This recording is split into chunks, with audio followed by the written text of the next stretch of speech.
The movie starts with a group of U.S. Navy SEALs entering a war zone and killing several enemies.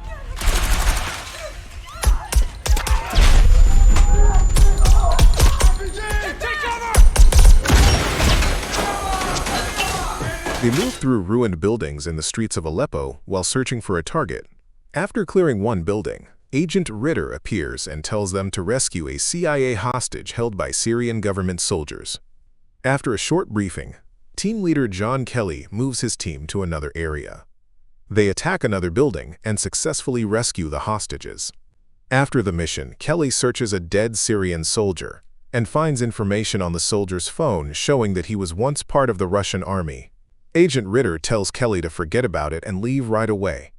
As they try to escape, a Russian unit fires an RPG at them. Kelly and his team fight back and soon realize the place is not a Syrian safe house, but a Russian weapons storage site.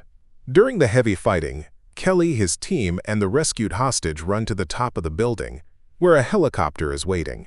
On the helicopter, Kelly blames Ritter for the deaths of his men caused by the Russians. Soon after, the building is destroyed as they fly away. Later, one of Kelly's former teammates who had retired and was living with his family is hit by a van outside his home. Not long after, another retired teammate is killed on the road by unknown attackers. These men were part of the same team that rescued the CIA hostage in Aleppo 3 years earlier. One night, as Kelly and his pregnant wife prepare for bed, Kelly moves to the sofa to eat snacks and listen to music. His laptop suddenly shuts down, and he realizes the power has gone out. He hears footsteps and a door opening, so he pulls his revolver from a drawer and follows the noise. He discovers several intruders in his home. The attackers kill his wife as Kelly kills them one by one. As he prepares to kill the last attacker, he is shot and wounded. When the attacker runs out of ammunition, he flees. Kelly crawls to the bedroom to find his wife dead. He is then taken to the hospital. After some time, Kelly wakes up. His Navy SEAL captain Karen Greer visits him and informs him of his wife's murder and the deaths of 2 former teammates. She also tells him about the security measures now in place for the remaining team members. Kelly explains that the attackers were not ordinary criminals, but trained professionals who came with a purpose. He asks Greer to help identify them, but she claims she has no information and advises him to rest while the case is investigated. Kelly eventually recovers and joins a U.S. Army Special Forces unit. Meanwhile, the Secretary of Defense holds a meeting with Agents Ritter and Greer. During the meeting, Ritter claims that the attackers were Russians, members of the Russian Federation's FSB.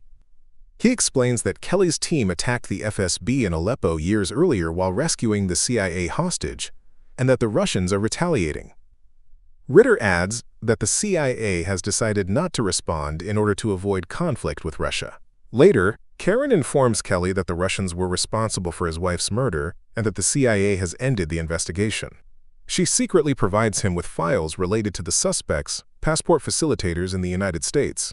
One man named Andre helped them enter the country. With this information, Kelly begins planning revenge.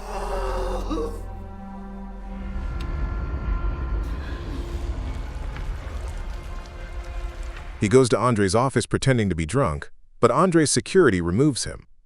Kelly later follows Andre's car and crashes into it on the highway, blocking his escape. Kelly sets the car on fire, enters it, and shoots Andre in the leg while demanding the identity of the 4th Russian operative. Andre eventually reveals the name Viktor Rykov. Kelly then exits the vehicle and is arrested by police. Karen visits Kelly in prison and tells him he is in serious trouble for killing Andre. Officials are angry, fearing Russia will retaliate. Kelly tells her he plans to kill everyone involved in his wife's death and claims he knows something important that could help them if they release him. Back in his cell, Kelly notices suspicious movement. An officer orders him to face the wall for questioning, but Kelly refuses. 3 officers attempt to drag him away, and he fights back, threatening one of them.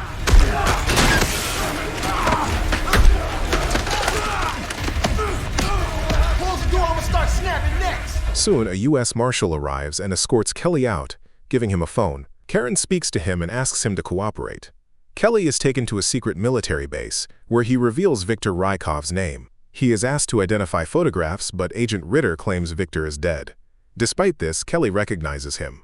Ritter later explains that Viktor is a Russian spy involved in many operations in the United States, and has long been a CIA target. The secretary informs them that Victor is now hiding in Russia. Kelly demands to join the mission to capture him, and the secretary agrees. Soon after, Lieutenant Commander Karen Greer, Kelly, and their team prepare to board a civilian flight bound for Russia. Agent Ritter arrives and informs them that he will meet them in Moscow. Kelly is suspicious of him, so he decides to be more cautious. Soon after, Karen and Kelly board a plane bound for Russia. As they approach Russian territory, their plane is suddenly intercepted by the Russian Air Force. The Russians order the pilot to land immediately at Murmansk Airport. When the pilot refuses, the Russians fire at the plane's wing. The aircraft crashes into the Barents Sea near Russian territory. Kelly and the rest of the team struggle to escape the wreckage and make it out of the water. They survive by sheltering on a boat and later travel to Murmansk, where they hide in another safe house. There, Kelly discovers Ritter meeting with two Russians with money laid out on the table. Kelly accuses Ritter of betrayal and forces him to explain his actions. Ritter claims he arrived after the plane was shut down, believing the team was dead, and that he came to complete the mission by capturing Victor. He explains that he hired the two Russians to guide them to Victor's location. Kelly nearly kills Ritter, choking him and preparing to shoot him, but Karen arrives and begs him to calm down. Kelly regains control and spares Ritter's life. Ritter then leads them to Victor's apartment. Inside, Kelly finds Victor's bodyguards already dead. Victor appears wearing a suicide vest and calmly greets Kelly. He says he knew Kelly and his team were coming to Russia to kill him.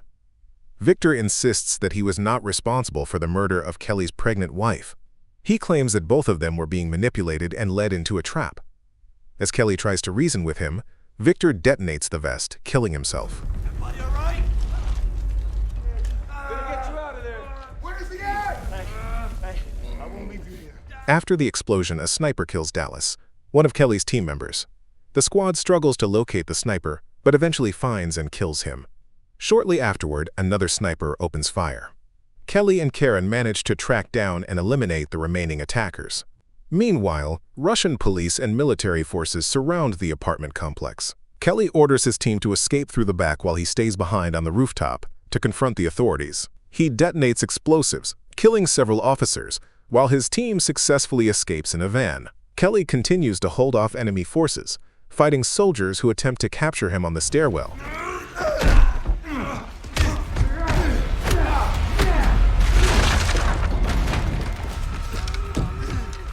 Eventually, Kelly also escapes by disguising himself as a Russian soldier, wearing a gas mask. He later arrives at the agreed coordinates in a Russian military vehicle, where Karen meets him and drives him to a boat. Kelly leaves Russia with the remaining team members, along with Karen and Ritter. On the boat, Kelly asks Ritter about Victor and his work with the CIA. Ritter explains his past and gives Kelly a bag of money. He tells Kelly to disappear and start a new life. Ritter promises to tell the CIA that Kelly died during the mission. Kelly thanks him and says sorry for thinking he was a traitor. Later, Kelly meets Secretary Clay in a restaurant bathroom. He asks Clay why he was really sent to Russia and says Victor was only being used. Clay refuses to answer, so Kelly kidnaps him and threatens his family. Clay finally tells the truth. He says the mission was planned to cause problems between the United States and Russia. He explains that fear of war helps bring Americans together and supports the economy. Clay admits that Kelly and his team were used as bait. They were sent to the same place as Victor so everyone would kill each other, and both governments would not be blamed. While Clay is talking, Kelly drives the car into a river. Karen pulls Kelly out of the water, but Clay dies. Kelly gives the CIA a recording of Clay's confession. Karen drops Kelly off at an airport and gives him a new passport. She tells him to start a new life with a new name and not forget her. The end. Thanks for watching. Don't forget to subscribe, and see you next time.